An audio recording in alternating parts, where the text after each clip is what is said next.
Welcome back to Collecting Cars. Today we're at Brands Hatch to take a look at a very special, recently consigned model Ferrari. And the reason it's so special is that it also comes with a 348 Challenge car.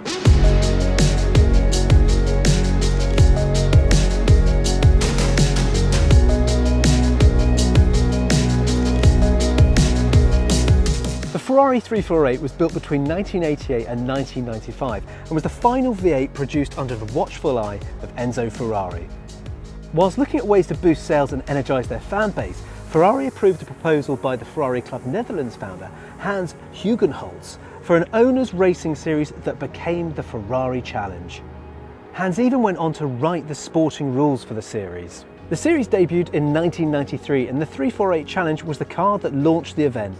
The model was derived directly from the 348 TB and only a very few changes were made to the original car. In fact, the 348 Challenge had a more powerful 320 horsepower engine, which was an increase of 20 horsepower, a different exhaust system, slick tyres, modified brakes and a specific dynamic air intake.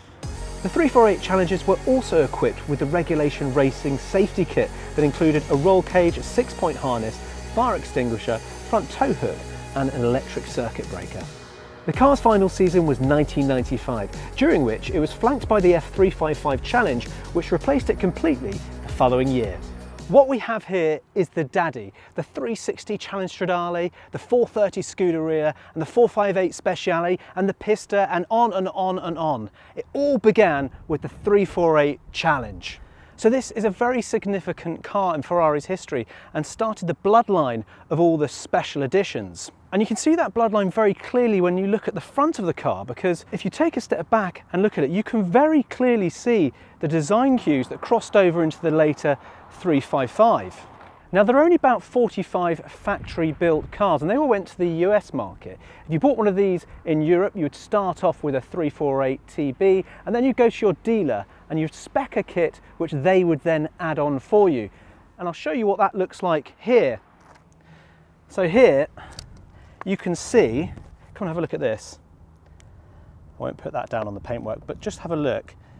This is the kit that you'd then get from the dealer and then would all be fitted by your dealer into the car.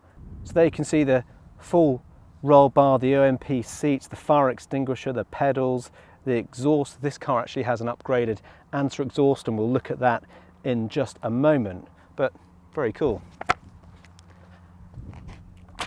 I'll come around this side of the car and we'll just talk about some of the other features exclusive to the Challenge car, but actually you can see that it's got these lovely white magnesium Speedline alloys, and actually those weren't originally spec'd with the Challenge cars. They were something that owners added on or retrofitted at a later date, and most of them have these, and I think they look absolutely brilliant against the Rosso Corsa red.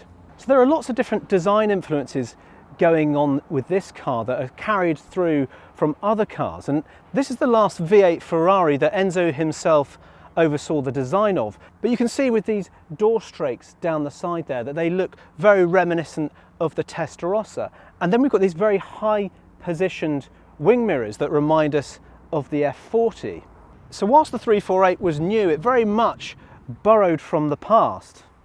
Down the side of the car we've got the lovely Scuderia shields, then we've got the Ferrari Club of Japan, and then a host of stickers which came as part of the Challenge pack. So we've got things like the Speedline which match these lovely magnesium alloys and then Momo, OMP. There are just so many on the side of the car, but just looks absolutely brilliant.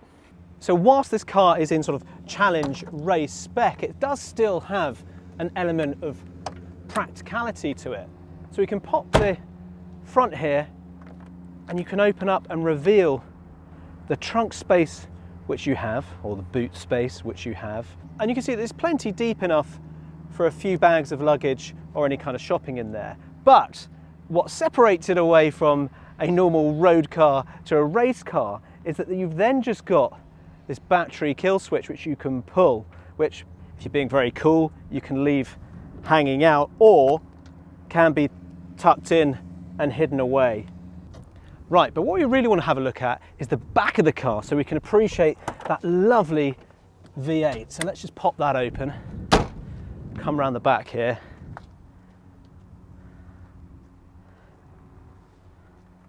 Now what's really cool is being able to see a couple of things within the engine bay here. And actually this car, as I said earlier on, has a slightly different exhaust system. So it's got an Ansa exhaust, which will get some footage of that lovely golden exhaust, which is just sort of buried underneath down there. And then we've got the OMP brace, which sits across the suspension turrets there, just adds that extra stiffness to the car. Other things that you've got to love when you open up an engine bay like this is looking for these original paint stickers. So look, we've got the Rosso Corsa and the paint code here. The standard car had 296 horsepower and the Challenge had 320 horsepower. 0 to 60 came in about 5.6 seconds. What's interesting about the 348 Challenge car's interior is that it's not totally stripped out. You do still have some level of comfort, and they've kept the leather dash. After all, the car was then sort of retrofitted with all of these parts by the Ferrari dealer. So you started off with the standard 348 and then everything else was added, rather than many of the special edition Ferraris now, which are totally stripped out at the factories. You've got no carpets in the footwells, whereas here you've got full sumptuous carpet, and then you're surrounded by all of these racing additions. The steering wheel is an Alcantara OMP racing steering wheel. Similarly, you've got the OMP racing seats. They look very much like the F40 seats, but the backs of these are carbon and Kevlar. You've also got the 348 Challenge inscription in the headrest, which is very cool, and then you've got the OMP harnesses.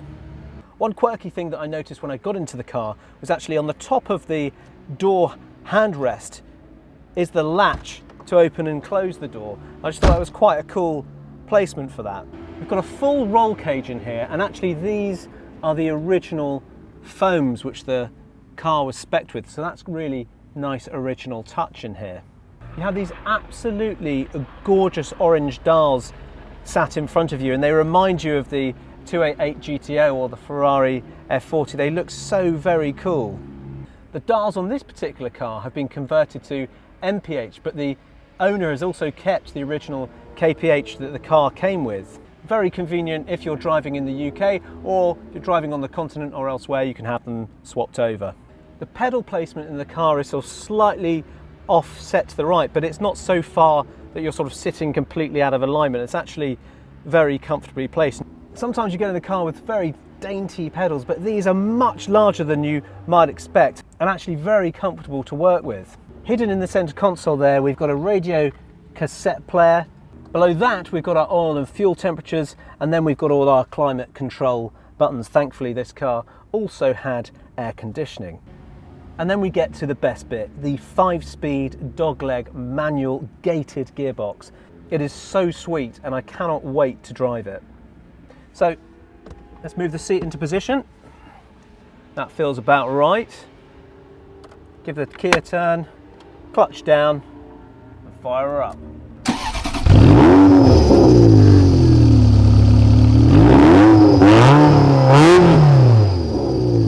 Oh yeah. Right, just strap into the harness and pop myself securely in there and there. That's all good. Get comfy, and away we go. Here we are. A dogleg gearbox, always good to remember that. Fly off handbrake down to the side. That tends to be off with a lot of these cars because people just use first gear or whatever. Oh, away we go. Quite a high clutch. How's the turning circle? Oh, pretty good. Very tight. Bike track day at Brands Hatch today. If you're into your bikes, head over to collectingcars.com because we also do things on two wheels. These cars are really coming into their own now, and they've sort of hit this absolute sweet spot because they're at that stage where cars didn't have too much technology dictating what you can and can't do. We've got a very significant car in the fact that this started off all those special edition Ferraris and of course the Ferrari Challenge. And then it's a V8 manual Ferrari, the last V8 that Enzo oversaw himself. How cool is that? I do love a dogleg gearbox, just that shift from second to third. Just so sweet.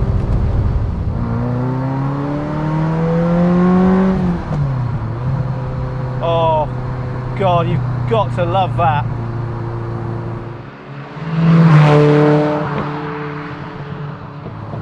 Bring back the manuals. Oh, it's so good. Open stretch of road now, de-restricted.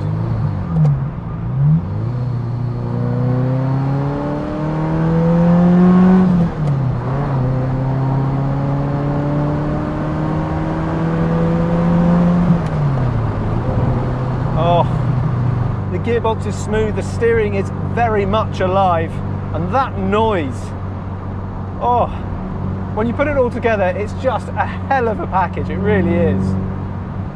Like many people, I've got a real soft spot for the 355, but of course, much of that car owes its greatness to this, the Ferrari 348 Challenge. And in this specification, not only is it rarer, but it also looks super cool.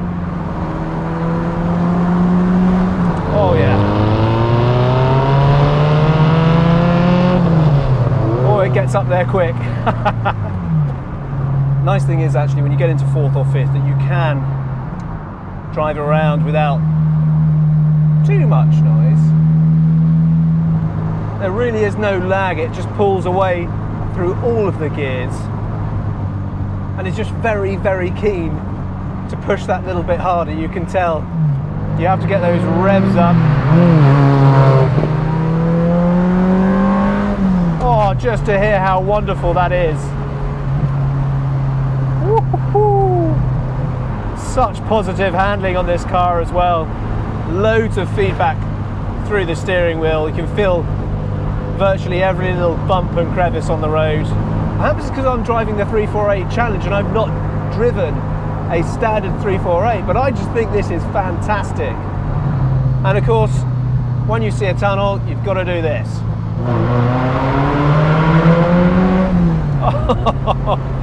Oh yeah. This is a car that you could enjoy talking about as much as you could just going for a drive-in.